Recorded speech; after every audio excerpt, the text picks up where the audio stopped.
The Samsung Galaxy S24 is a great choice for Android fans with exceptional battery life, top-notch performance, and a sleek design that can stand up to some abuse. It's got almost enough features to be called Ultra, instead packed into a smaller phone that's easy to pocket and use one-handed. It has all the new Galaxy AI and Google Circle to search features, as well as Samsung's aging and overcomplicated software. The cameras aren't as great as some competitors in this range, but it has more zoom than the iPhone 15, and Samsung gives you plenty of cool shooting modes to make your pics look great. With a promising of 7 years of Android updates, this could be the best affordable Galaxy S phone Samsung has offered in quite a while. The Galaxy S24 is priced as expected, and it's a bit less expensive in the UK than last year's phone. You still get the same 128GB of storage, except in Australia, where Samsung starts this phone at 256GB and offers a higher capacity 512GB model. The extra storage is worth buying since the cameras on the S24 are good enough that you could fill it up with photos and videos. Samsung always seems to have deals available for Galaxy S phones, whether that's doubling the storage for free or offering a bonus on your trade. In the US, Samsung will give you at least $100 for any phone you trade, which effectively knocks the price to $699 for almost everybody.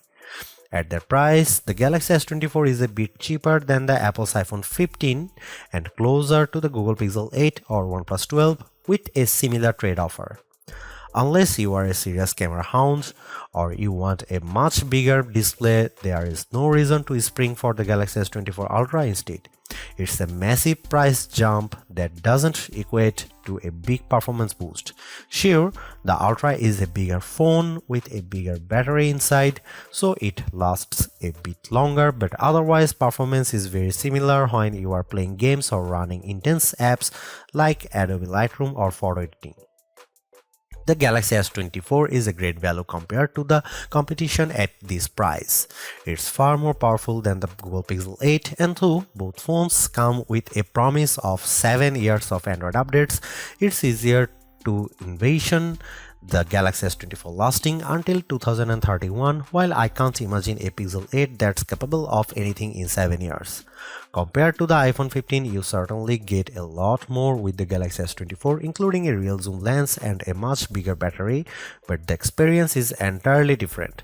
Apple phones work best when you know more people with Apple phones, so if all of your friends are on iPhone, it may be worth getting a phone with iOS 17 so you can name drop and blue bubble all you like.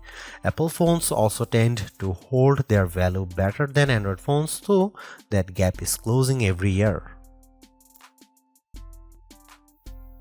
The Galaxy S24 may be the best model of the family, but it's no slouch in the terms of specs. It has the same Snapdragon 8 Gen 3 processor that makes the Galaxy S24 Ultra blazing fast, and it has more camera option and a bigger battery than a comparable iPhone 15. The display is also better than other phone size. It's brighter than even the Pixel 8, with better color accuracy as well. The Samsung pendulum sways back and forth between copying Apple and striking out on its own. This year, the Galaxy S24 is much closer to the iPhone 15 design than it has been in many years, while the S24 Ultra looks just a bit more unique. It's the curve at the corners of the display that really bring home the similarity. The Galaxy S24, like an iPhone, is well-rounded at the corners, while the S24 Ultra is all right angles. This is not a terrible thing, it just isn't very unique. At least Samsung has some nice colors this year. My review unit came in the cobalt violet color, which is very pretty but a little sad, like the stormy purple Apple once used on its iPhone. More vibrant are the sandstone orange and amber yellow options. I wish they were a bit more saturated and prime, but they do look natural with a nice matte finish and texture to the back glass. The glass is unfortunately Gorilla Glass Victus 2, which was the best of the best last year, but now we have seen Gorilla Armor on the Galaxy S24 Ultra and it's hard to settle for less. My Galaxy S24 review unit already has a scratch on the back glass and I don't have a case for this phone yet. Gorilla Armor is more scratch resistant and Samsung has done a great job reducing reflections and glare, but only on the Ultra model. Samsung still does a great job keeping its phones thin and light. This is no Ultra, and if you want a phone you can use with one hand, the Galaxy S24 is a great option. It's thinner than the iPhone or Google Pixel, and it's also the lightest of the bunch. Usually, a lighter phone means less battery inside, but the Galaxy S24 beats all competitors for battery life, so it's not a concern. Samsung is a perennial favorite when it comes to smartphone displays, and the Galaxy S24 is no disappointment, but it also isn't the clear winner in any aspect. I enjoyed reading web pages, playing games, and editing photos on the smaller screen, and even small text was legible and sharp. The screen was also plenty bright, even in outdoor sunlight, taking photos with the camera.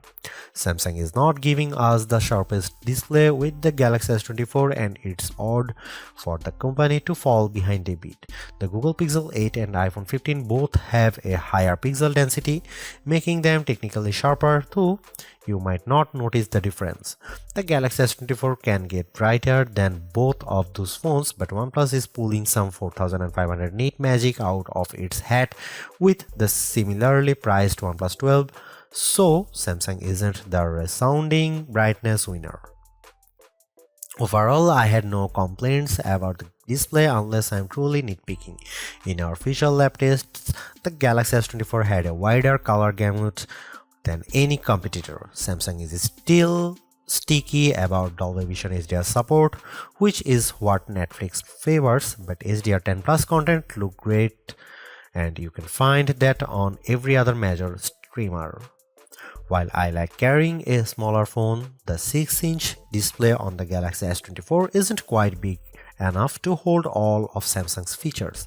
The H panel is turned on by default and it takes up so much room on the side of the phone that it was easy to swipe it open accidentally when I just wanted to use a back swipe gesture. The quick panel also became more complex, and this makes it harder to read and use on the smaller Galaxy S24 display than it was on larger Samsung screens. Overall, more software simplicity would help show off that screen instead of bogging it down with icons and menu clutter. The good news about software on the Galaxy S24 is that it can do just about everything the Galaxy S24 Ultra can do, short of using the S Pen. The bad news is that it can do everything the Galaxy S24 Ultra can do and no less. Every bit of complexity often designed for the largest smartphone display possible is still present in the Galaxy S24. It's a mess. The Galaxy S24 is super powered, there is no doubt. There are big software features like Samsung DeX, which gives you a Chromebook-like interface when you plug your phone into an external monitor. There are also fine, granular controls over everything from battery and power management to Wi-Fi and networking to screen response and menus too. Well, everything. There is no end to what you can do with the Galaxy S24 and it is easy to get very lost. Samsung needs to simplify. There are too many features that are impossible to find, like wireless power sharing, which should let me charge my earbuds by setting the case on top of my Galaxy S24. Unfortunately, I can't find the button to make this happen, not without a treasure map and a pickaxe. The software problems are starting to feel like laziness. In setting up my Galaxy S24, I was excited when my older Samsung phone found the new S24 quickly and offered to transfer all of my stuff. This process quickly failed without warning and I had to repeat it. After it failed the second time, I was asked on another screen to use Samsung Smart Switch, which somehow worked. Why not just start there? The first time I turned on the Galaxy S24, I needed to update a ton of apps in the Google Play Store and the updates failed, then disappeared. I opened the Galaxy App Store and found a slew of updates there as well, even though there was no notification. My Galaxy was suddenly downloading strange Samsung software, including a blockchain manager. I don't use anything blockchain at all. Then there are all the apps. There are too many apps from Samsung, too many apps from Google, and somehow even Microsoft gets its own folder. On a Samsung phone running a Google operating system? Good job, Microsoft. I hope it got what it paid for. All of this just feels lazy or cynical or both. It doesn't feel like Samsung has my best interest at heart from the moment I start using the Galaxy S24. It feels like the software is pushing me to do more, to buy more and use more. I just want simplicity. I just want it to work. Sure, the Galaxy S24 Ultra is our top camera phone, but that doesn't mean the Galaxy S24 is a slouch. Most of the great work Samsung has done improving its image processing carries through here. Photos I shot with the Galaxy S24 look better, more natural than photos taken with either the Galaxy S23 or my iPhone 15. You also get a real zoom lens with the Galaxy S24 and it helps a great deal. Having a real 3x zoom brings you closer to the field on the stage even if the zoom lens is paired to a awfully small sensor that produces images with more noise and blur than I'd like. No matter, neither the Pixel 8 nor the iPhone 15 has optical zoom around back, and real zoom is always better than digital zoom, all things being equal. You might occasionally get better shots from the main camera on the iPhone 15 and the Google Pixel 8 does a better job with low light images, but the Samsung Galaxy S24 is much more versatile. I actually find Samsung's different camera modes like the food mode or the dual camera video recording mode to be fun and useful. My baked goods look detectable when I shoot them with the Galaxy and the dual camera's video is great for reaction shots with my kiddo. Samsung also brings a bunch of AI tricks into the camera both in the camera app and Samsung's image gallery. I wish there weren't two photo apps including Google Photos, but here we are. Unlike the Pixel which gives you AI editing in Google Photos, Samsung keeps its Magic Editor software in the gallery. With Magic Editor, you can resize an object in your photo and move it around. You can erase the background entirely and replace it with something new. The phone will use AI to figure out what's happening in the foreground and match the new background appropriately. There is also a tool that adds more background to an image if you rotate it and end up with blank space. In practice, these are surprisingly useful. I like erasing spectators in the way when I am trying to see my kid on the field. The generative AI did a nice job without a heavy hand, and the results usually looked natural enough. I hope Samsung doesn't go too much further into creating fake imagery, but the Galaxy S24 will affix a watermark to images that have been edited using AI. Here you can see some camera samples.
Don't let the smaller size of the Galaxy S24 fool you. Samsung has given this phone the same powerful Snapdragon 8 Gen 3 for Galaxy processor found in the Galaxy S24 Ultra.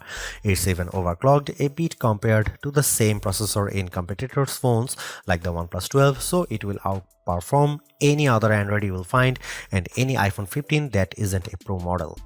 What can you do with that performance? You can play games like Call of Duty Mobile at the highest settings and still hit 60 FPS. You can run Adobe Lightroom and watch your photo edits happens in real time as you move the sliders. You can run Samsung DeX and open multiple windows on your monitor simultaneously. There's a ton of power packed into this phone.